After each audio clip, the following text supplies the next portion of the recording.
Good morning or good afternoon to everybody.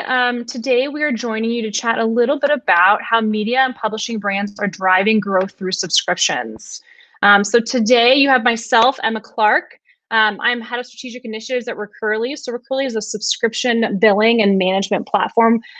We help over 2,000 businesses across the world. Many of them are all of them are subscription based, and many of them are digital media and publishing companies. So we're really excited to talk a little bit about the trends that we're seeing, best practices, and then we're lucky enough today to have Mike with us as well from Digiday. Mike, do you want to give us a little bit of an introduction and tell us a little bit about Digiday? Sure. Thanks, Emma. So I'm Mike Madaris. I head up marketing and growth at Digiday. And for those of you not familiar, Digiday is one of Digiday Media's three brands. So Digiday Media is a vertical B2B media company. So one of the things that I think is really cool about Digiday is that we're really diversified in the way that we make money. We have a really big events business that Emma and I were just talking about a little bit. We have global awards programs. We have a huge custom content business. And obviously subscriptions is a big part of that also. So I sort of have a unique perspective because I do get to work on so many different lines of business, and specifically subscriptions. We at Digiday, we have Digiday, which focuses on media and marketing. We have Glossy, which focuses on fashion and beauty. And we have Modern Retail, which focuses on retail. So I sort of get to see subscriptions and how they work across a few different audiences, which I think is kind of unique. Yeah. Yeah. That's awesome. We'll talk a little bit more in a bit about Digiday as a subscription business in particular. Before we do that, just want to talk a little bit through the agenda today. So, we'll chat for about, call it 45-ish minutes. And first, we're going to dig into a little bit of the industry benchmark data that Recurly has around growth in the subscription economy as it relates to digital media publishers. And then Mike and I are going to chat a little bit about some of the industry trends that we're seeing that we think might be interesting to you. And then lastly, would love to hear from Mike. Like he said, he's from, across three different brands. We can talk a little bit about Digiday subscription strategies. I think they'll definitely be relevant to a lot of you here. So with that in mind, let's go ahead and dig into the research. What I wanted to do today was walk you through kind of something we call Recurly research. And this is, publicly available information that we have where, because we serve subscription businesses across a number of different verticals across the world, and in particular, a lot of the call it larger digital publishers, we're able to actually take that data, anonymize it, normalize it, and then give you a little bit of insight into what we're seeing in the subscription economy itself. So just a little background on that, because just to help you understand what we were looking at in this particular study was around what we're seeing right now during the time of COVID-19 and quarantine. So what we did was we looked at a study period between March 16th and June 29th, 2020. So a few month period. And we wanted to look at the growth rate in subscriptions relative to the weeks prior to most of the quarantine shutdown, especially in the United States, as well as Western Europe, which is around, call it early to mid-March. And so we kind of took those early weeks in 2020 as our kind of normal, call it our normal period. And then we said, okay, what's going on during COVID-19 and quarantine relative to that in terms of subscription trials, in terms of conversion from free trial or paywall to paid subscription, as well as total number of growth in subscriptions overall. And I think the trends are really interesting and kind of surprising, to be honest. So just have a little bit of information on the data set so that you understand. I won't go through all of that, but it'll give you an idea of the types of businesses we're including. We want to make sure that this data is clean and it makes sense to you.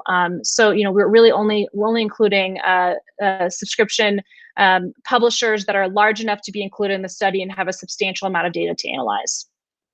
So here you can see what we're looking at is specifically in the digital media and publishing space. These are all subscriptions in that space. We wanted to look at the number of new trial signups, right? So that could be a free trial, meaning you may create an account and have access to content on the other side of the paywall. And then in order to actually, convert and sign up as a subscriber, you have to pay. That's generally what we've seen. And what you can see here in the trends is from the very beginning, we saw a fairly large jump in the total number of new trial signups. So many of the largest news outlets that we work with either extended trials often, or they're playing around with what was included pre and post paywall in order to give access to, in particular, sometimes healthcare, government, and market news, but also just as it relates to the specific, I would say, content niche that they're in. And then again, when we talk about that jump of the 57 almost percent on the week of 316, that's relative even to the week right before it, which is pretty massive.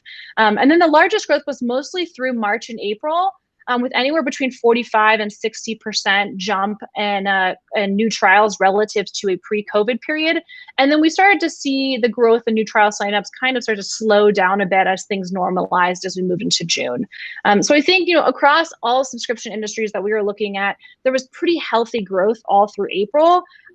We saw a massive increase as well within the digital media and publishing space and kind of e-learning content. That was a really big spike as everyone went into quarantine and we're trying to kind of identify ways to keep their kids entertained.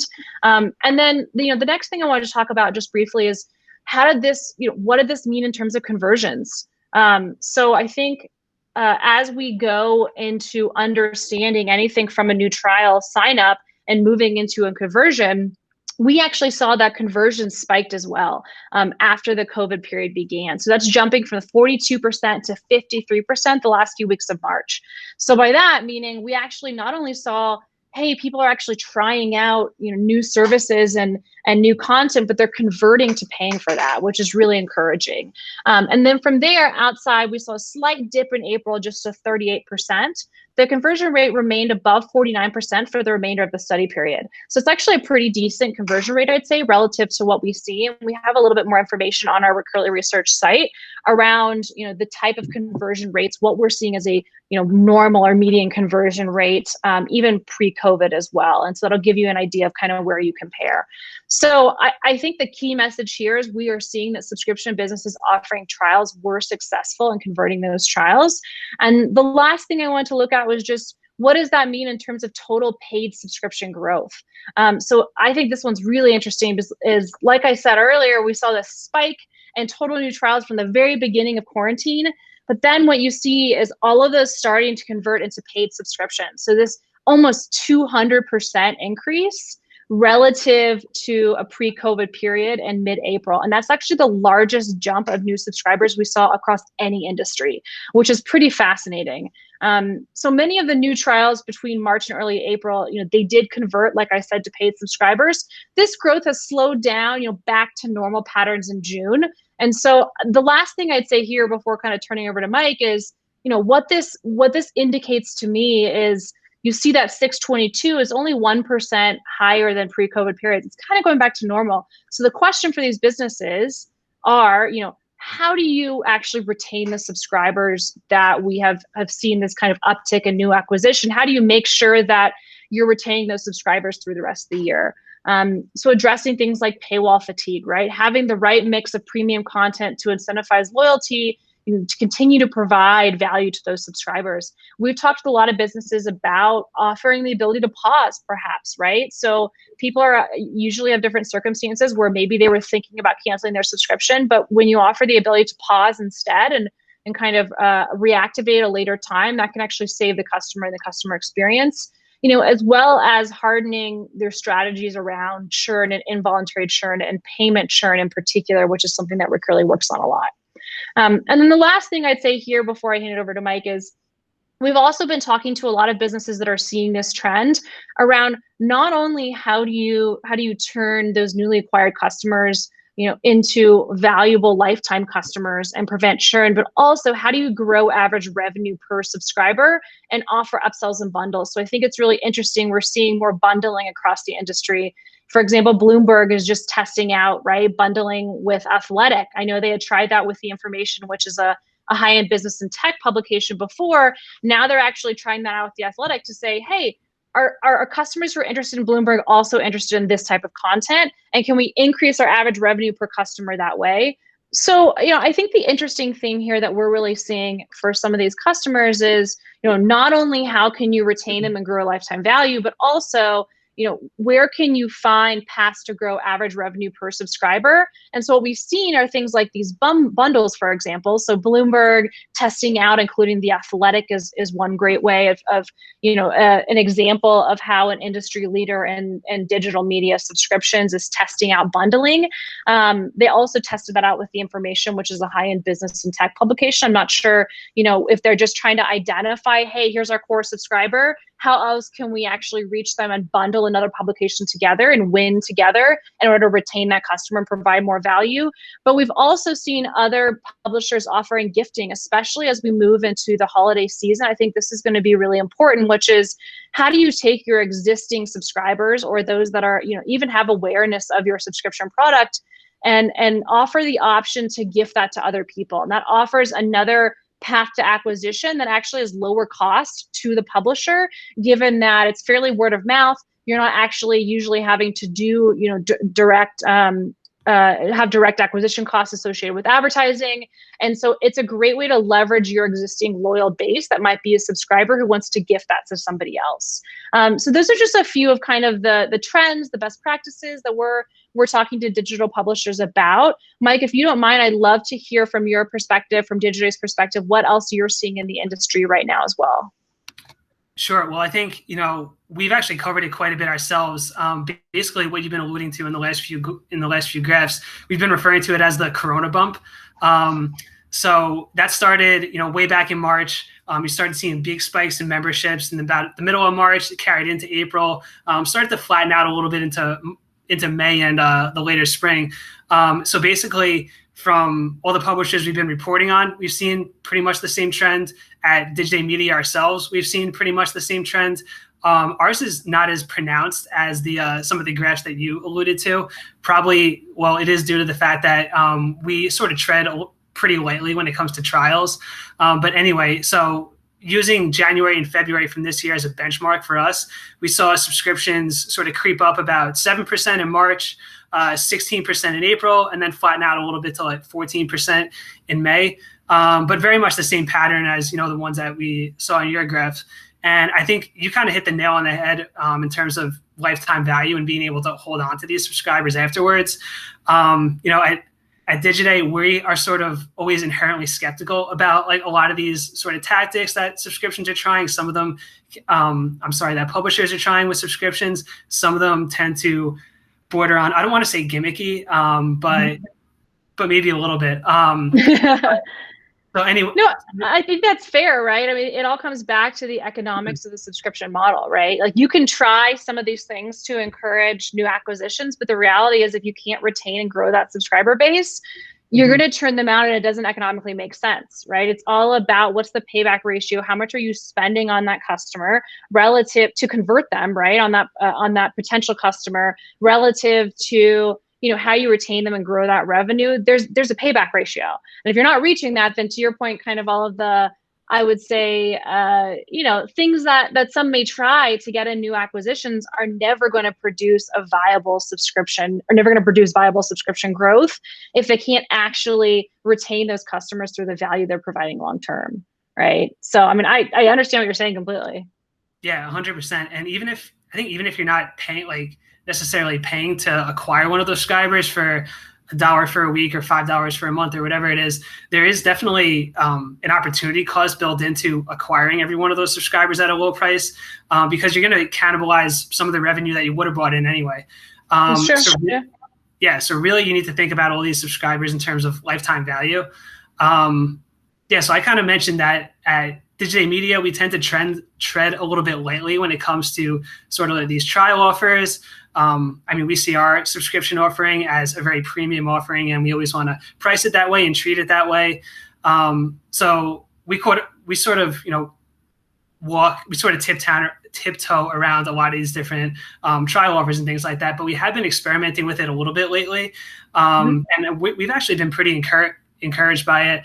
Generally, our renewal rate is about 70% on subscriptions, and it's a pretty small data set, but early on, we've seen a renewal rate of about 50% on what's basically a special offer of $10, a $10 trial for 1 month.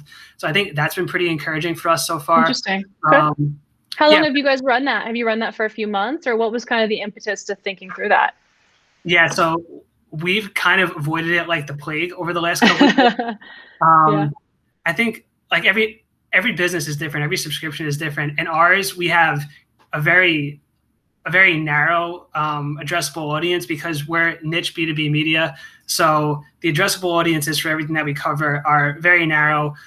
We have a premium offering. So because there's I want to say such a little bit of a limited audience that we can sell to, we need to really make sure that we're wringing every dollar we can out of every subscription. Yeah. So that's one of the reasons that we kind of have been playing those sort of tactics like really close to the vest.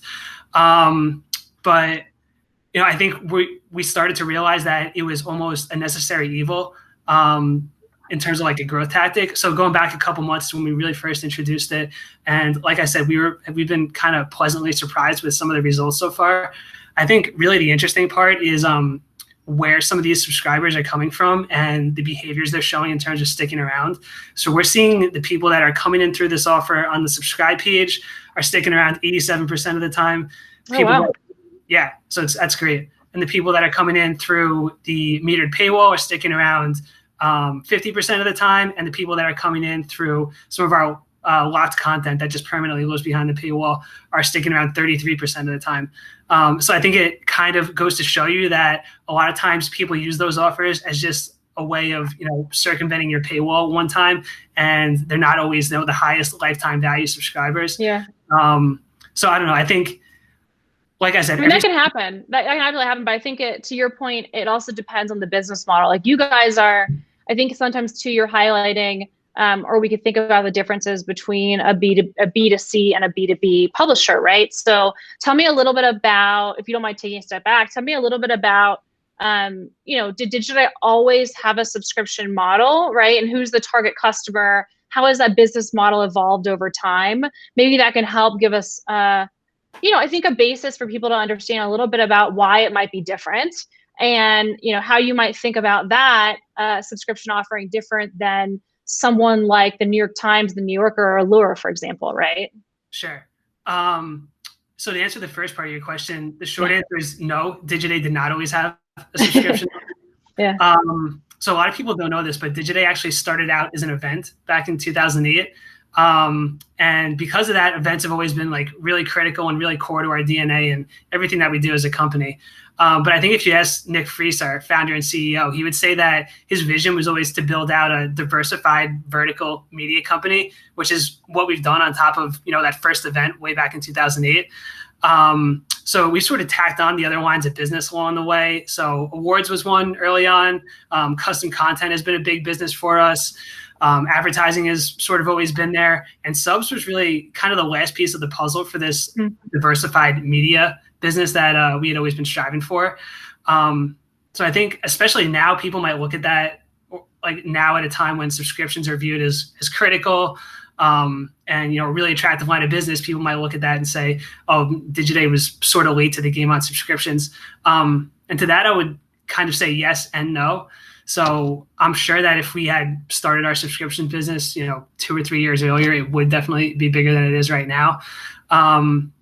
But I think focusing on all those other things along the way, like, building our audience and building our brand and building out these other really profitable lines of business sort of got us to the point that we needed to be in order to build a really successful subscriptions business under all those other things that were already in place. Yeah. So we launched our other two brands, Glossy and Modern Retail, really off the backs of Digiday. And had we sort of moved to subscriptions a little bit earlier, and maybe as a result of that, you could argue that it may have hurt like some audience development efforts. Would we have been able to successfully launch those brands? I'm not sure. I was going to say, I think that's interesting too, to think about it in terms of, not only, because I was thinking, okay, B2B, B2C, but also, how did the subscription offering come about for you guys is different too, because you were fairly diversified as a media company from the get-go. It wasn't purely just digital content, right? Which also makes sense why subscriptions might have come in at a different time, and also are viewed, in my understanding, as a fairly premium part of your entire offering, right? And so it plays a single role in terms of revenue, but it's not, it's not just a path, like a single upgrade path to say, okay, consumption of content pre-paywall, consumption of content post-paywall on a subscription, right? It's more complicated than that, which I think adds some different elements, different elements that are not always the case with every publisher, especially those that I think sometimes are selling directly to customers versus offering a more, call it, diversified, robust offering to businesses in particular. Like I mentioned, we sort of had these other lines of business built up at first, and then subscriptions has been a little bit more recent. And I think if you look at like some of the strategy and some of the tactics, I guess you would call them, over the last couple of years, it really reflects more of our shifting to subscriptions and focusing a lot more on subscriptions. Things like putting up a meter on Digiday last year. I mean, that certainly wasn't good for a display advertising business or some of these other lines of business, but it really helped our subscriptions business. If you take something like our Future of TV briefing, which Tim Peterson does a great job on it, he covers video and TV for us. We had built that up to over 5 figures of subscribers over the course of a year or two. And that was something we could have kept building out. We could have used it as audience development for all these events and awards and sold it to sponsors, but we decided to make it a subscriber only feature. So again, kind of like sort of maybe choking off like an audience development thing in favor of subscriptions. So I think those are just like a couple of the examples of, I guess, like some of the maneuvers that we've made. But to your point, sort of like the balancing act that you have to play when you do have all these different mouths to feed with all these different lines of business. Yeah, well, but I think even, we see that with a lot of the big publishers that are moving from multiple revenue streams to decide whatever is part of the offering. Are to your point, are you going to try to focus more on audience development, and that might be a free offering, and what does that mean in terms of the potential revenue as it relates to ads or other revenue streams relative to what you think you're going to get out of offering it as a premium part of your subscription, right? And often that's why we're seeing a lot of people testing that, right? So especially right now, we've been talking to a lot of publishers that are testing kind of what's available to all customers, and then switching that around and kind of putting it behind the paywall and saying, okay, is this premium enough for us to provide as part of the subscription, and what are we seeing the revenue generated? Is that going to convert more people over relative to the ad revenue if it was offered for free? And I don't think anybody knows that from the get-go, right? No, I mean, it's not possible. And so I think approaching pricing and packaging, and we talk about this a lot, as an iterative process as it relates to publishers, I think that's part of it too. If you look at a subscription page on most digital publishers' website relative to other industries, you might say, well, like the offerings are not super complex, right? You have access to content or you don't. But I think behind the scenes, people don't always see how complex it is in terms of testing around with what you offer and what you think that's going to generate through which revenue stream.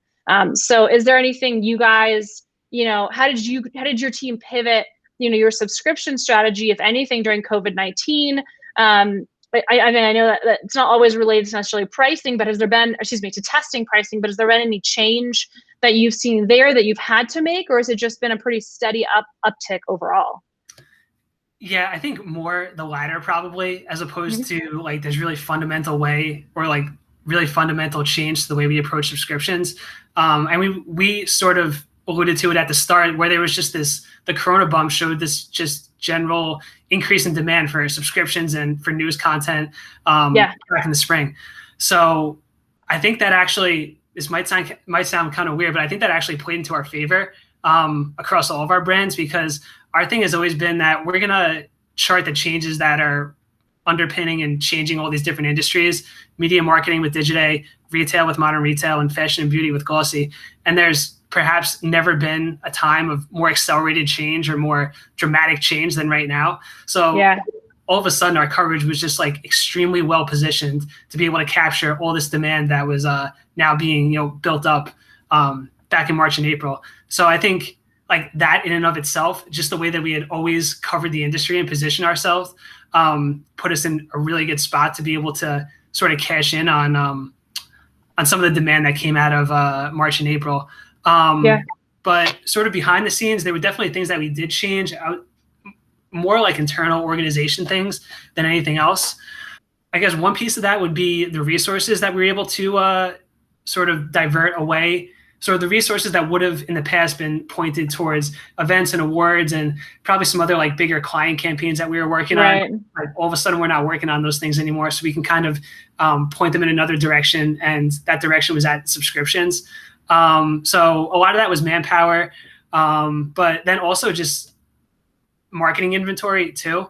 I mean, if we have less events to promote, there's less emails we need to send for those events. There's less display ads we need to show for those events. We can dedicate all that stuff to subscriptions. So I think that played into some of the success we saw in back in March and April also. So the best way I could quantify that for you is we sort of, and I think probably a lot of publishers do the same thing. We sort of look at email as like a very finite resource for us because you can only, well, theoretically, you can only put so many emails in a person's inbox at one time. You should only put so many emails in a person's inbox. That's what the best practice says. Yeah. So that's something we try to be like as I guess judicious as we can. In March, we saw 117% increase in the number of email inventory, or the amount of email inventory that we were devoting to subs. And then in April, we saw a 60% increase in it. So anyway, that's just my one stab at trying to sort of quantify the resources that we put towards it. Is that devoted to specific your subscribers or around subscription content overall, right? Because I know you guys have two sides of the house. One, you're reporting on these different industry lines and what's going on in subscriptions. You know, I'm reading articles all the time on Digiday around how, you know, what are publishers having to do to, I would say, you know, keep up and understand that move to digital subscriptions. What are we seeing in the industry? Same with modern retail on the retail side. Like that's a huge, like that's, you know, direct to customer and subscriptions and retail in particular are two hot topics that you guys report on a lot. So are you speaking to the type of content or your subscribers and what you send out about your subscription offerings themselves? So that's us promoting our subscription. Okay, got it. Yeah, yeah. Mm-hmm. No, that makes sense. I have seen, it's interesting though, because I have seen on Digiday's site as well, you know, how COVID, you know, not only have you guys seen the COVID bump, but reporting on how other publishers have seen that as well, especially the publicly traded ones that are, or anyone who are publishing their statistics around new subscriber signups. Like I know the Tribune saw a really big spike over the last little bit. There's just been this flurry of companies that are offering subscriptions, whether that's been TechCrunch, Blueberg, Fortune, they're all kind of putting up paywalls. And I'm, you know, that's where I think any of these trends that we're starting to see in this industry are almost, it's not that they've changed a ton, they're just becoming accelerated, right? So everyone, I think to your point, I think my guess or my hypothesis is, and from customers that we've talked to, a lot of the things that you're saying, okay, we're diverting resources away from X and we're focusing on subscriptions, that's happening all over the place. And by the fact that that is happening, anything you wanted to test, wanted to think about, putting the resources, the money behind developing your subscription model and the interactions with your subscribers and how you think about where subscription revenue plays a part of your entire growth strategy, I think that's happening across the board. And it's because everyone's having to rethink that interaction with their customers, regardless of whether or not that customer is a business and you have events, or that customer is someone who is used to getting their newspaper on their doorstep every day, right? And I think that dynamic has changed, and we're seeing that across all these industries, just this acceleration of the same and similar trends that we saw before, really mainly for any digital-based business, right? Things, of course, are changing kind of the in-person or events atmosphere. So it's really interesting to hear how you guys were thinking about taking those resources and like, how do we then kind of divert that to focus on a different revenue stream, in particular subscriptions? So Mike, a little while ago, you mentioned that you guys tried out this special 1 month, $10 kind of trial offer. I would love to hear a little bit more from you about kind of how did you guys approach that? What were you expecting out of it? Kind of how is that different? Walk us through, you know, what is the kind of pre-subscriber experience like right now on Digiday? Just if you're consuming regular content, what is the kind of, what are the options as a Digiday Plus member, and why you thought about offering this alternative? What role it played, and what you guys, you know, what you guys think what's gonna happen within the future. I'll kind of start from the beginning and walk you through the whole experiment. Yeah. So like I said, we've always really tiptoed around the whole special offer thing because there's a lot of considerations. We want to maintain our premium pricing. We don't want to cheapen the product at all. So for that reason, we've always been a little shy about it. I think, you know, we've optimized on Digiday especially, we've optimized in a lot of other places, and we were sort of like running out of things to optimize like on the list, and we got to like special offers as a tactic. And at the same time, we're seeing a lot of other publishers have a lot of success with it. Bloomberg is the one that comes to mind. I know they spend a lot of money on paid acquisition and different like $1 offers and stuff like that. We're okay with the fact that this was a little bit of maybe a necessary evil and something that we had to do. So thinking in terms of like the actual strategy of it. So right now, if you go to Digiday and you try to become a Digiday Plus member, you can become a member for 3 months for $159, for a year for $395, or for 2 years for $649. So those are our 3 options. So when we were sort of considering a price point for this, obviously the main consideration is we don't want to cheapen the product at all. And so I don't know if there's really a formula out there to really nail down like how to cheapen something by doing this, but we landed on $10 for 1 month. It sort of felt like a nice middle ground for us. What we did was run an A/B test for 60 days. Randomly, half the people that landed on either the subscribe page or hit one of our gates would get the $10 offer, and half would get in place of that $10 offer, the 3 month for $159 offer would still be there.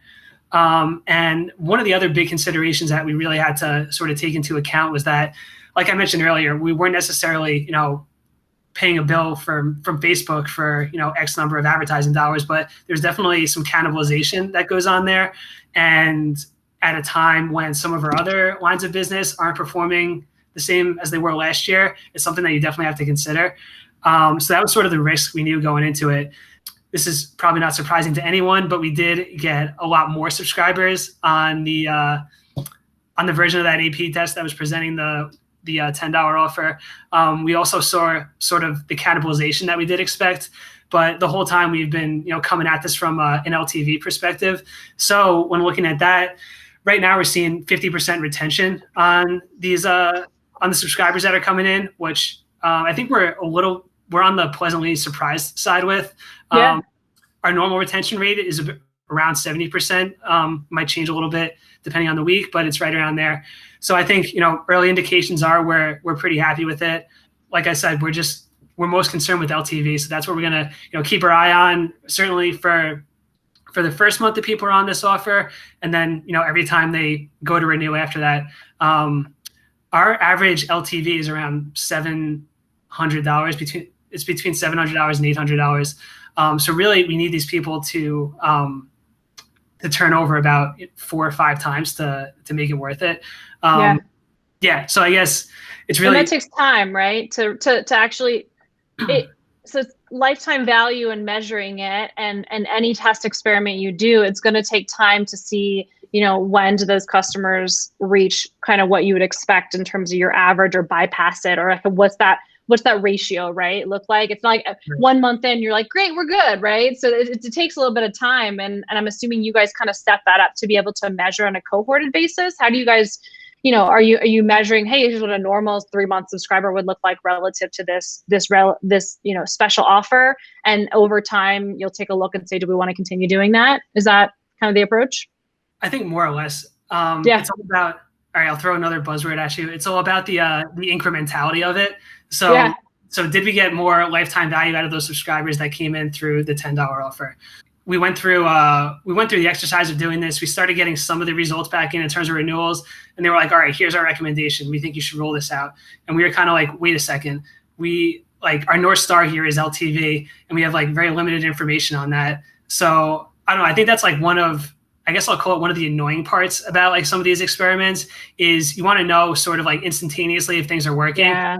Really, it requires a lot of patience to truly know if you're optimizing towards the right thing. So, well, it's funny you say that, because the reality is that's the beautiful part, and I would say the hard part about the subscription model, which is it's not you're no longer looking at just purely conversion metrics, or you're no longer looking at views. You're looking at that's the whole point of the concept, that you have to drive loyalty in your customer base. That's why these experiments are never simple.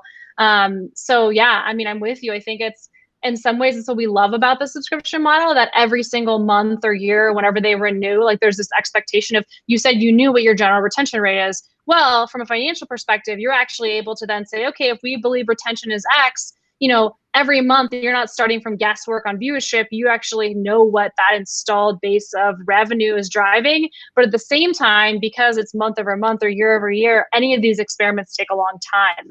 And so it's certainly hard to kind of, I would say, that balance between, how do you test something and actually make sure that's not eating too much into any sort of, opportunity cost of doing something else. Well, that can take months at a time. So you guys are smart to think about, like, yes, we have to make sure that we're looking at LTV as the North Star. It just will take a little longer for you to get to that kind of normalized metric. Yeah, we hear that a lot. That's, yeah. Well, cool. I think just one more question I'd love to hear, because we were talking about data a little bit, which is, is there any other data that you'd mentioned that you look at to inform gaps and opportunities, especially as it relates to the Digiday Plus, kind of membership model? What do you guys track, right? How do you think about, is it new signups and lifetime value? Do you think about that in terms of different types of audiences? Just walk me through that a little bit. Yeah, that's a really good question. So I don't mean to oversimplify this, but I think we have like a really straightforward answer to this. And that's, we look at the different things that are converting people, and we look at the different things that people who are already members are engaging with. So just to sort of walk it back a little bit, Digiday Media is obviously, we're a bootstrapped media company. We're about 80 people right now. So we do not have the luxury of having a data science team like the Wall Street Journal might have, or a member or a subscriber engagement team like some of these other big publishers might have. So we have to keep it a little bit more simple than some of those guys might.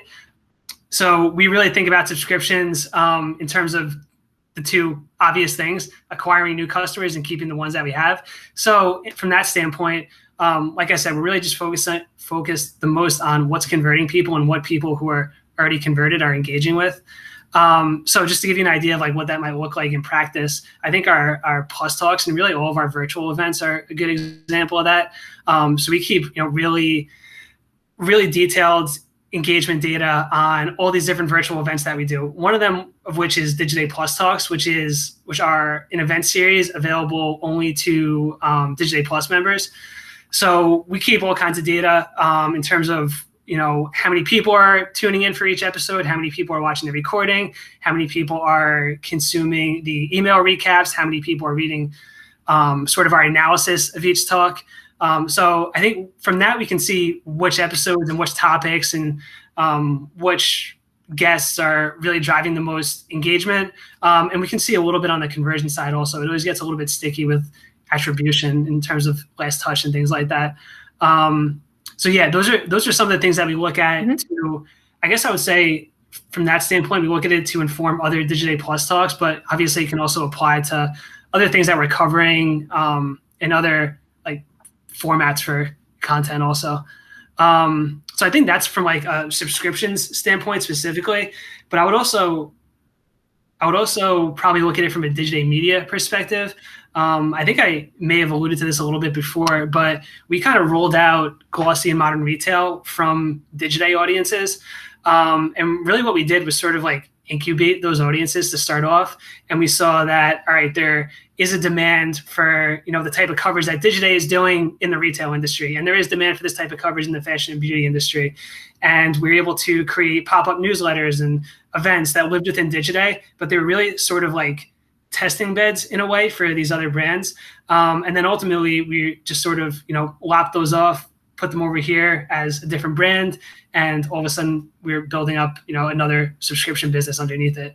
So it's a little more, I guess, of a roundabout way of thinking about like some of the gaps and opportunities in subscriptions. But that's been something that we've had a lot of success with over the last couple of years.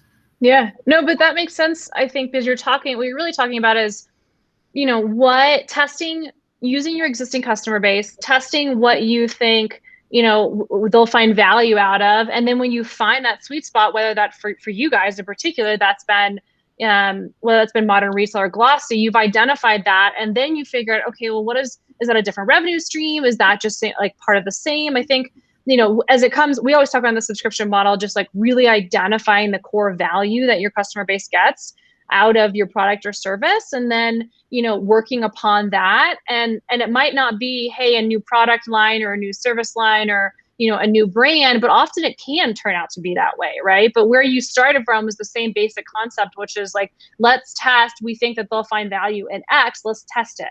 And that's how I think any sort of subscription business, whether it's in the digital media space and kind of multimedia like you guys are, or whether it's a physical goods subscription like a FabFitFun who says, okay, great, our customers love beauty and wellness and fitness, and we were providing a box, but now we're actually going to reach out and start to provide streaming media. Now we're actually going to provide news. Now we're actually going to provide, digital online forums for people to meet each other, right? So it's identifying, this is what our core base, this is what they care about. How can we serve that? And how can we expand that? So, for you guys, it sounds like that's really based upon testing the type of content that you provide. And then you figure out what does the revenue model look like for that.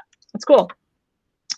Awesome. I think that's it, Mike. I really enjoyed chatting with you today. Thank you for giving us an idea of kind of under the hood about how Digiday thinks about their subscription membership model, and chatting a little bit about kind of what we're seeing right now and